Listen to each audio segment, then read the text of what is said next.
Okay, so here in no particular order is actually the 4 most useful tools that I actually have in my garage. Now, when I say garage, I mean my actual personal garage. I don't use any of these tools in a commercial capacity. I'm just a guy who likes to tinker in my garage. And none of these tools were actually more than, I think the most expensive one was maybe around 150 bucks Canadian. Do the math, whatever currency you're actually dealing with. But yeah, all of them are actually quite attainable. Now, the first one that's actually on screen at the moment, I'll start with that one since it is on screen, is actually an older first generation Snapon Vantage. I'm sure if you're interested in automotive tinkering with cars at all, you'll be well familiar with it, I would think. Now, this tool is no longer supported by Snap-on, and that's exactly the reason I actually own it. Because it's now affordable, and the capacities are fantastic. What you can actually do with this tool is actually incredible. I actually use this. What I do for a living has nothing to do with cars, but I can use this on a constant and ongoing basis. What I do actually do for a living. So it actually is not only is it a graphing multimeter, it's not just a multimeter, but a graphing multimeter. It's not a scope. It's not as an oscilloscope. It's multiple channel. It's basically a 2-channel rig. Third and fourth channel are kind of specialty operations, which we'll not bother mentioning. But you can use it with a high tension ignition, the KV ignition module, and the other channel can be used for printing and stuff like that. But it's essentially a 2-channel rig. Let me see if I can get the lighting right here, right, so you can actually see it. So it actually has the main menu here actually tells you basically what it can do. Most of the time you'll use it as an actual multimeter or a graphing multimeter, but you can use it for DC and actually AC as well. Relatively slow AC granted, and relatively low voltage AC, signal voltages type thing is what it's mostly used for, but is a tremendously useful tool. So let's just go. I don't want to make this too long, so I'll just show you the basic function here. So here it's set up in graphing multimeter mode. I've actually got a little test rig hooked up here to a little 12-volt battery, and you can see the actual voltage on the screen as we speak. So I'll just remove the lead here, and you can see what will happen with the trace. So it's 11 point. This battery is very depleted actually. I had it running my little air compressor. It's completely dead. And I've got it on a 5-second time scale, so you can see I'm actually lifting the contact on and off, so you can see its capabilities of graphing. But that's a very rudimentary demonstration of what the unit is actually capable of doing, because it's an extremely capable unit. Can actually measure up to 10 amps of current in a graphing format, which I think is difficult to even find a modern meter. This unit's probably approaching 30 years old now, I think, and 25 anyway for sure. And you tell me, you got a reasonably priced reasonably priced multimeter that will graph current? I don't see them. Maybe they're out there, but I don't see them, and this one's well capable of doing it. So yeah, extremely useful. As I said, I bought this used. I can't actually give you a price because I actually traded another tool for it, but I think the value of the tool was like 150 bucks Canadian ish. And I'm well glad I actually got my hands on it. I consider myself very lucky to actually have this tool. Is it a treasure? Is it a gem that I'll keep in the family? No, but for one in this condition at that price, I was quite happy. Yeah, so that's the first one. Really good tool. That's, as I said, I'm not going to put a number on what tool number 1, number 2, because it does a disservice. All the tools are really useful, and nobody will agree with my assessment anyway. So that's the first tool. Let's call that A. A. Moving on to my second tool that I actually find extremely useful is actually this rig here. It's obviously my laptop, but hooked up to it is my Pico Scope. Anybody who knows anything about automotive scopes will certainly know the Pico Scope. It's kind of the amateur scope. This is not the automotive version, obviously. This is just the cheapo scope, I like to call it.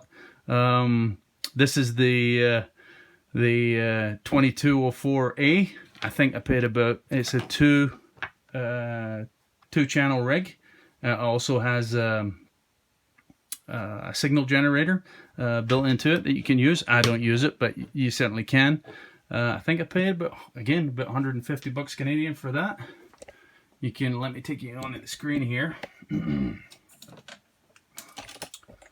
So what I actually have there going across the screen, see if I can get you in a wee bit tighter, is actually, again, I've got it hooked up to that same battery. I've got it hooked on, I've got it set at 20 volts. You may or may not have noticed I run everything through, with the exception of my current clamp. I run everything through a 20 to 1 attenuator because I'm stupid and I don't want to blow it up. I'm quite fond of this tool and I'd like to keep it useful and serviceable. So I got these little Handtech attenuators. This one's 20 to 1. HT 201s 20 to 1. Again, cheap, a couple of bucks. I actually was considering buying this scope. I'm a big fan of a few fellas on YouTube that you may or may not have heard of. I think you've certainly heard of Paul Danner, Scanner Danner. He actually put me onto the Vantage, the first generation Vantage, because he used that extensively in his early videos. Not so much anymore. He's since moved on to the Snapon Vantage, and I think I can't afford a tool like that, nor can I justify it. But as I said, he used the Snapon Vantage extensively in his early videos, and I can see why, because it's a great tool. Sandy Anderson is another fella I actually follow on YouTube, Scottish fella. If you know Sandy Anderson, you recognize him instantly from his accent. And he was a big fan of the Picoscope, especially this version of the Picoscope. And I can also see why. Great tool, great value for the money. About 150 bucks Canadian, I think I paid, as I said. A couple of extra dollars, 20 bucks for the attenuators or something each. And the current clamp I actually had for the Vantage, I actually used this current clamp with it, you know, voltage and current being nice to be able to read. This is the Handtech CC65. This was dirt cheap. I think it was like 80 bucks Canadian or something. You know, like, all these tools are, to me, I mean, I know that might be a fair bit of money to some people, but I think it's affordable to a lot of people these days, I think. And I don't get a great deal of money in my tool budget, but even I can afford some of these tools. So you can see, actually, just back to the screen here, I've got it on an extremely slow time base. It's 200 milliseconds per division. It's a 10 by 10 graticule on it, on the scope, on the display. And, oh shit, sorry about that. Screen just timed out. And just for the sake of actually seeing what's happening, I've got it on that slow of a time base so you can see the trace going across. So not only will it give you the live trace, it's got an extensive memory in it that you can step back 32 frames, 31 frame plus the on-screen frame. And depending on what kind of resolution you're expecting in the capture, it affects the frame rate and stuff like that. No point in getting into that. Suffice it to say, it's a great rig. Tons of capacity for actual measurement there, so you can see, I know it's difficult to see the numbers on the screen here, but you can simply just pull down. You've got all kinds of capacity to measure on both axes, so you can actually see there. I've got the measurement tool in play, and it's actually showing channel number 1 is the blue trace going across the screen there, 11.92 volts. I've not actually got it that accurate, but let's call it close enough for now, just for demonstration purposes. So there's tons of capacity here. I'll demonstrate something else when I get to another one of my tools that I actually consider one of my favorites. Moving on, let me step you back here for just a second so you can get a decent view of this.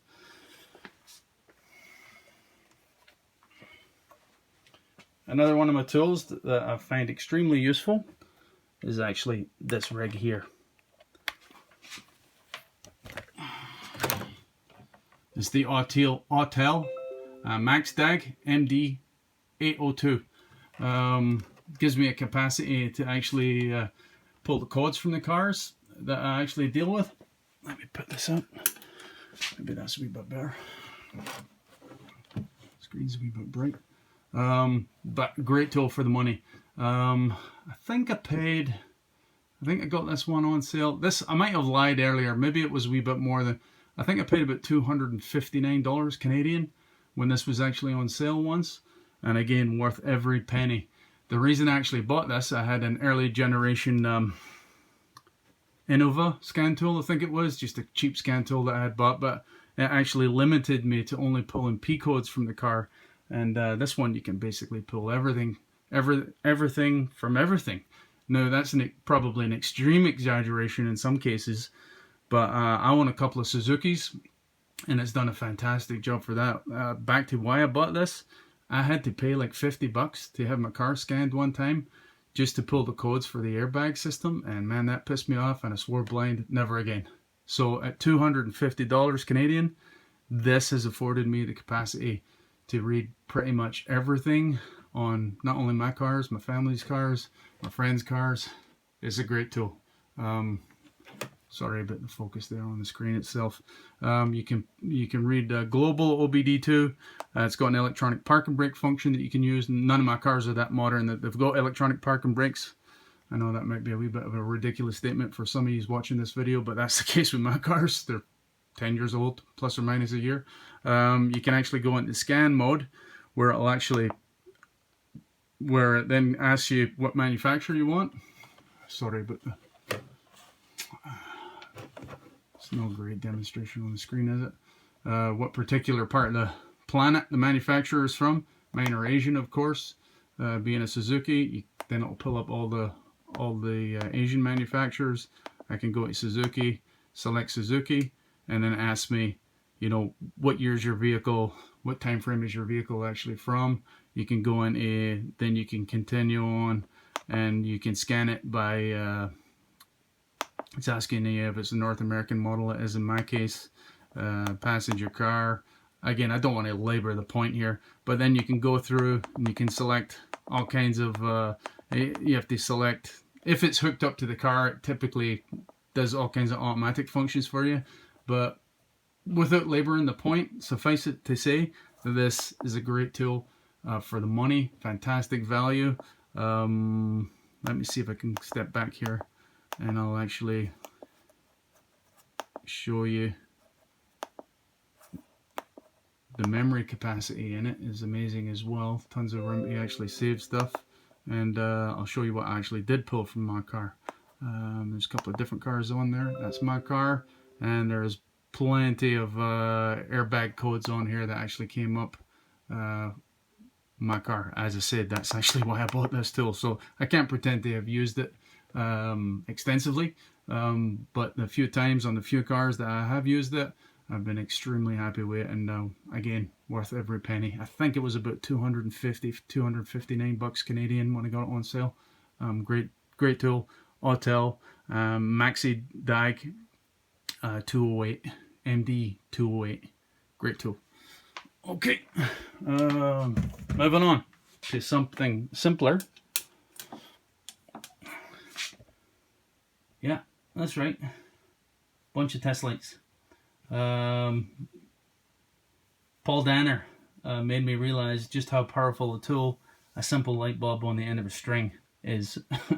You can use a test light for I'm not going to say, I don't want to put a percentage or even say most things on a car, but the amount of stuff that you can do with a test light is grossly understood. And I'll apologize at this point because I have to cut the video short because my camera ran out of memory.